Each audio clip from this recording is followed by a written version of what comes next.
Guy Tessier. Merci, Monsieur le Président. Après mon collègue et ami Herbillon, ma question s'adresse à Madame le ministre de l'Éducation nationale. Je souhaiterais, Madame, vous alerter sur les difficultés de recrutement que rencontrent les professeurs des écoles du premier degré. D'après le rapport budgétaire des sénateurs Jean-Claude Carle et François Férat, remis en novembre dernier, les démissions d'enseignants stagiaires ont augmenté entre 2012 et 2016, le taux triplant dans le premier degré et doublant dans le second degré dans les années de référence. Jusqu'en novembre, les recrutements sur la liste complémentaire pour pallier les démissions des professeurs stagiaires fonctionnaient normalement. L'Académie faisait appel aux candidats sur la liste complémentaire dans l'ordre du classement. Or, le 20 novembre dernier, le rectorat de l'Académie Aix-Marseille informait les candidats sur la liste complémentaire qu'il n'y avait plus de budget pour ces recrutements. Malgré les démissions qui perdurent, les recrutements sont donc interrompus par décision de votre ministère. Les postes donc ne sont plus pourvus. Certains postes sont pris par des remplaçants, ce qui occasionne par ailleurs un manque de remplaçants dans certaines circonscriptions.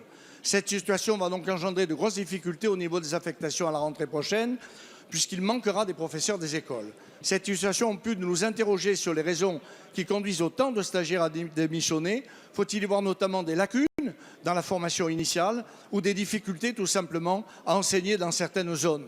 Elle révèle, quoi qu'il en soit, une totale défaillance du ministère en termes de gestion des ressources humaines.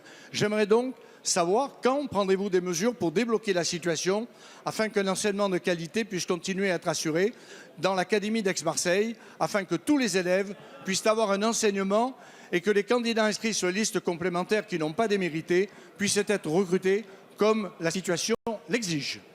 Merci. La parole est à Madame Najat Vallaud-Belkacem, ministre de l'Éducation nationale, de l'enseignement supérieur et de la recherche. Merci, Monsieur le Président. Mesdames et Messieurs les députés, Monsieur le député Guy Tessier, peut-être d'abord pour qu'on y voit plus clair, vous nous parlez de l'Académie d'Aix-Marseille. Juste pour rappel pour l'ensemble de l'Assemblée, entre 2008 et 2012, dans cette académie, ce sont 1518 postes qui ont été supprimés. Entre 2013 et 2017, dans cette même académie, ce sont 1620 postes qui ont été créés. Donc, Monsieur le député, oui, nous créons des postes. Et d'ailleurs, pour vous répondre sur le premier degré, rien qu'à la rentrée qui vient, à la rentrée 2017, ce sont encore 200 nouveaux postes qui vont être créés pour le premier degré, ce qui va permettre, je vous remercie de l'appeler de vos voeux, d'avoir cette priorité au primaire, cette préscolarisation des enfants de moins de 3 ans, ce plus de maîtres que de classe qui fonctionne si bien, mais aussi des moyens pour remplacer les enseignants absents ou pour assurer la formation continue des professeurs. Monsieur le député, je vais vous dire tout de même que c'est sur tout cela que vous reviendrez si le programme de Monsieur Fillon s'applique et qu'au bas mot, entre 100 et 150 000 postes d'enseignants sont supprimés demain. Mais bon, revenons à votre question. Vous disiez, il y a ces dernières semaines, en effet, des enseignants qui se sont absentés et vous regrettez qu'on n'ait pas fait appel à des listes complémentaires pour les remplacer.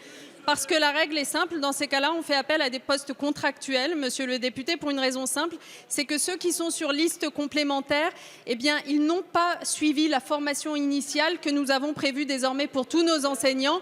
Et donc, à partir de la Toussaint, je vous le confirme, dans toutes les académies, ça n'est pas aux listes complémentaires que nous faisons appel, mais aux contractuels. Et les contractuels bénéficient d'une formation qui leur est propre et sont d'ailleurs accompagnés pour passer le concours à leur tour.